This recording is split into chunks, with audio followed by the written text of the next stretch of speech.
जो है वो रीसेलर होस्टिंग में प्रॉब्लम्स आ रही हैं कि रीसेलर होस्टिंग क्या होती है, हम और उसको कैसे यूज़ कर सकते हैं। हम एक अपना होस्टिंग बिज़नेस जो है वो कैसे बना सकते हैं, हम अपनी क्लाइंट्स को कैसे जो है वो सर्विसेज़ दे सकते हैं शेयर्ड होस्टिंग की। तो आज मैं आपको बताऊँगा कि आप रीसेलर होस्टिंग हमसे कैसे बाय कर सकते हैं, उसको कैसे यूज़ कर सकते हैं और अपने क्लाइंट्स को जो है वो कैसे जो है वो सर्विस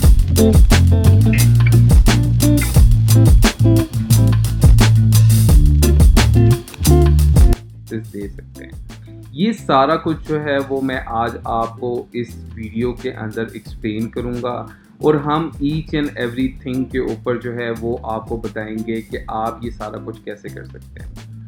अब लेट्स सपोज़ आपने जो है वो रीसेलर होस्टिंग बिज़नेस जो है वो ओपन करना है, मतलब कि आप चाहते हैं कि आपकी जो होस्टिंग है वो आपके क्लाइंट्स यूज़ करें और आपको जो है उसका पे हो और आप उनको सर्विसेज प्रोवाइड करें। तो हम लोग जो है वो तकरीबन जो है 6 पैकेजेस इसके लिए प्रोवाइड करते हैं, जिनके अंदर आपको स्पेस जो है वो अलग-अलग मिलती हैं।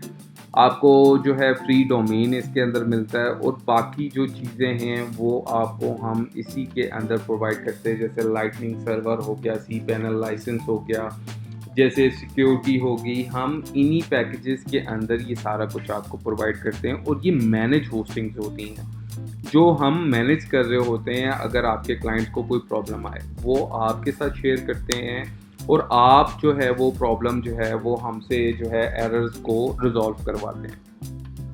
अब हमारे डेटा सेंटर्स जो है वो अलग-अलग कंट्री में हैं। आप यूएसए की रीसेलर होस्टिंग ले सकते हैं, फिर उसके बाद ऑस्ट्रेलिया की ले सकते हैं, आप कनाडा की लेना चाहते हैं तो वो भी ले सकते हैं। लेकिन हम जो रिकमेंड करते हैं वो यूएस की करते हैं। अभी हम यूएस की जो है उसके अंदर रीसेलर होस्टिंग में जाएँगे।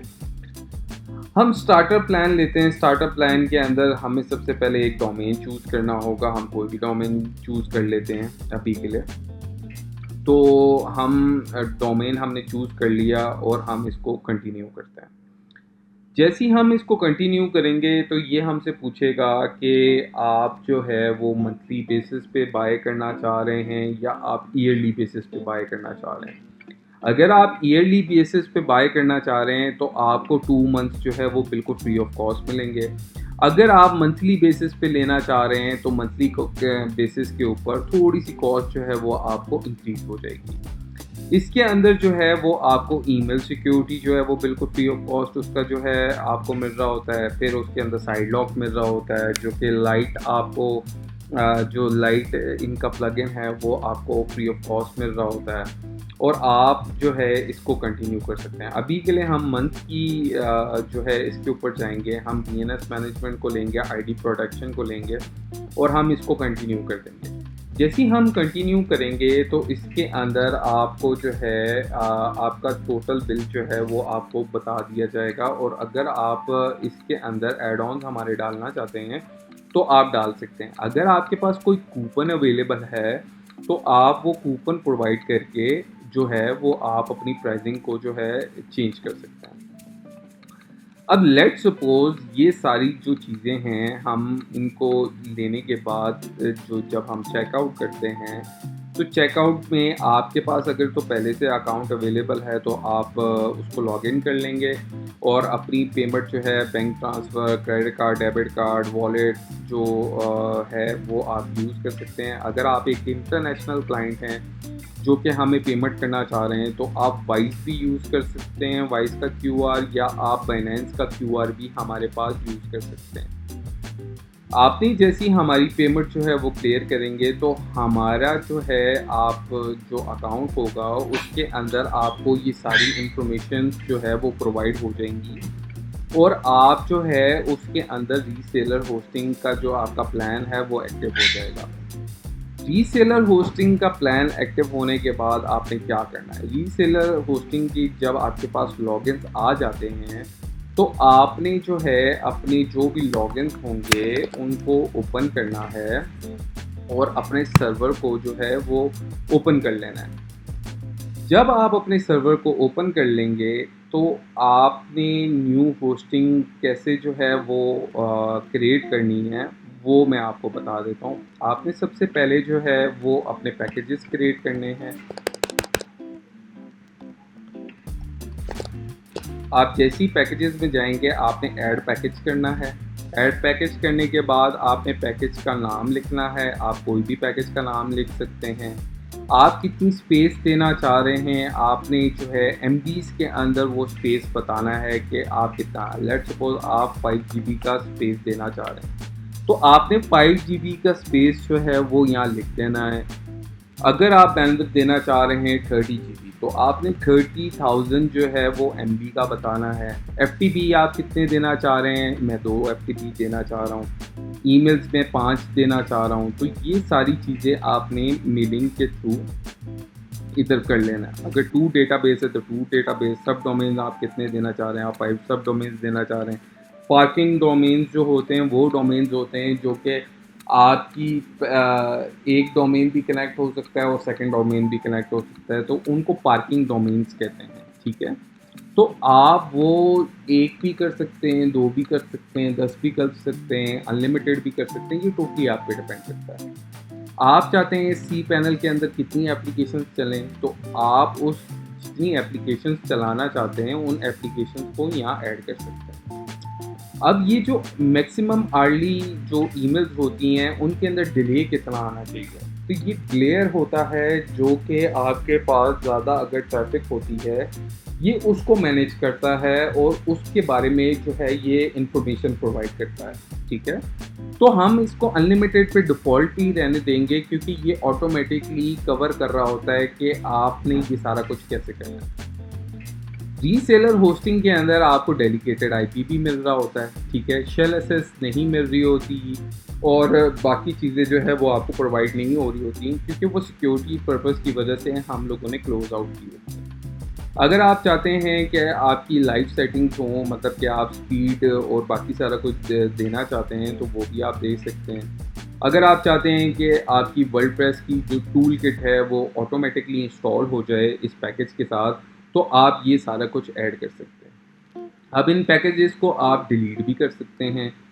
जो आपने पैकेजेस बनाए होंगे आप उनको डिलीट भी कर सकते हैं और अगर आप चाहते हैं उनको एडिट करना तो आप उनको एडिट भी कर सकते हैं। अब मैं आपको बताऊंगा कि आप अपना जो है वो अकाउंट कैसे क्रिएट कर सकते हैं क्लाइंट का या अपना। सबसे पहले आपने क्या करना है, आपने लिस्ट अकाउंट्स के अंदर जाना है या क्रिएट अ न्यू अकाउंट करना है। आप जैसे क्रिएट अ न्यू अकाउंट करते हैं आपने डोमेन का नेम जो है यहाँ प्रोवाइड करना है। अब लेट्स सपोज डोमेन का नेम मैं यहाँ कुछ भी दे देता हूँ अभी के लिए कि मैं आप लोगों को एक्सप्लेन कर सकूँ कि ये आपने कैसे करना है। आपने डोमेन का नेम जैसे ही दिया तो आपने यूज़र नेम देना है। आप कोई भी यूज़र नेम दे सकते हैं। आपको ये याद रखना होगा कि आपका यूज़र नेम किसी दूसरे यूज़र नेम के साथ जो है वो लिंक आउट ना कर रहा हो। ठीक है, अगर वो लिंक करेगा तो ऑटोमेटिकली आपका ना तो वो अकाउंट क्रिएट होगा और ना ही आप उसको यूज़ कर पाएंगे। जब आपने यूज़र नेम दे दिया आपने एक अच्छा सा पासवर्ड जो है वो जनरेट करना है। ये पासवर्ड आपने खुद जनरेट करना है। जब तक आप खुद जनरेट नहीं करेंगे तो ये जो है आपकी सिक्योरिटी का लेवल जो है वो अच्छा नहीं होगा। मतलब कि आपको चाहिए कि आप जो है सिक्योरिटी पासवर्ड को बहुत ज़्यादा मुश्किल करें कि वो आपके लिए इजी हो सके, मतलब कि सिक्योरिटी में आपकी बहुत ज़्यादा हेल्प कर सके। आपने ईमेल देना है। आप ईमेल आपने वो वैलिड ईमेल देना है जो कि आपके क्लाइंट का है। ठीक है, यहाँ लोग बहुत ज़्यादा गलती कर देते हैं कि कोई भी ईमेल यहाँ ऐड कर देते हैं जैसे admin@domain.com, मतलब आप डोमेन का नाम प्रोवाइड कर देते हैं। लेकिन ये वो ईमेल है जो कि आपने क्लाइंट की देनी है कि कोई भी सर्वर में प्रॉब्लम आता है, कोई भी कुछ होता है, सी पैनल जो है सस्पेंड होता है, टर्मिनेट होता है, बाकी सारी इंफॉर्मेशन होती है, वो जो है आपको ये जो सिस्टम है वो उस क्लाइंट को खुद ही बता देगा। फिर आपने पैकेजेस सिलेक्ट करने हैं। अब हमारे पास अलग अलग पैकेजेस है। आप कोई भी पैकेजेस को जो है वो सिलेक्ट करके जो है उसको यूज़ कर सकते हैं। अभी के लिए हम 5 GB का पैकेज जो है वो सिलेक्ट करेंगे। फिर ये जो मेल रूट है, रूटिंग है, ये उसकी सेटिंग्स हैं। वो ये मैं आपको इसके बारे में एक पूरी वीडियो बना के दूंगा मेलिंग्स के बारे में, जिसमें मैं एक्सप्लेन करूंगा कि आप इन सारी चीज़ों को कैसे मैनेज कर सकते हैं। अगर आप इस क्लाइंट को चाहते हैं कि आप रीसेलर बनाना चाहें, ये सिर्फ जो रीसेलर पैकेजेस होते हैं ये उनके लिए अवेलेबल होते हैं जो कि वर्चुअल प्राइवेट सर्वर्स के ऊपर होते हैं, ठीक है। हम जो वर्चुअल प्राइवेट सर्वर्स देते हैं उनके अंदर आपको रीसेलिंग की जो है जो ऑप्शन है वो आपको मिल जाता है, लेकिन जो हमारे पैकेजेस हैं रीसेलर के उसके अंदर ये आपको ऑप्शन रीसेलिंग का नहीं मिलता। मतलब कि हम आप लोगों को रीसेलर बनाते हैं, आप आगे किसी को रीसेलर नहीं बना सकते। अगर आप चाहते हैं कि आप डीएनएस मैनेजमेंट करें तो मतलब कि आप चाहते हैं कि ये डीएनएस जो है वो काम करें किसी और के ऊपर, तो आप अपने नेम सर्वर्स जो हैं यहाँ क्रिएट कर सकते हैं और उनको डीएनएस ज़ोन के अंदर डाल के उनको जो है आप लाइव कर सकते हैं कि वो आपके सर्वर के साथ कनेक्ट हो सके। तो ये था WHM का कि आप WHM के अंदर रीसेलर प्लान लेने के बाद आप उनकी कैसे जो है उनको सर्विस प्रोवाइड कर सकते हैं अपने WHM से। ये WHM के थ्रू जो है ये सारी चीज़ें होती हैं, लेकिन ये सारा मैनुअल वर्क होता है। अगर आप चाहते हैं कि आप इसको ऑटोमेशन के ऊपर लेके जाएं तो उनके लिए कुछ आपको सॉफ्टवेयर्स बाय करने होते हैं जो कि WHMCS होता है। उसके बाद जो है वेब होस्टिंग सर्विसेज का जो है लाइसेंसेस होते हैं और बाकी सारा कुछ होते हैं। आप वो सारे सॉफ्टवेयर लेके भी जो है वो WHM को उसके साथ कनेक्ट कर सकते हैं और वो जो है वो आपकी बिलिंग को जो है वो इम्प्रूव कर रहा होगा उधर से, ठीक है। तो आज के लिए सिर्फ इतना ही कि रीसेलर होस्टिंग क्या होती है और आप अपने क्लाइंट को रीसेलर होस्टिंग का प्लान लेके आप अपने क्लाइंट्स को कैसे जो है उनको सर्विसेज प्रोवाइड कर सकते हैं। हमने आपको इसमें ये सारा कुछ एक्सप्लेन किया। अगर आपके कुछ और भी क्वेश्चंस हैं WHM के रिलेटेड, cPanel के रिलेटेड या किसी भी सर्विस के रिलेटेड जो आपको इश्यूज आ रहे हों, वो आप कमेंट सेक्शन के अंदर लिखें कि हम आपको एक अच्छा गाइडेंस जो है वो प्रोवाइड कर सकें और आपको ये बता सकें कि आप एक होस्टिंग बिजनेस जो है वो कैसे स्टार्ट कर सकते हैं।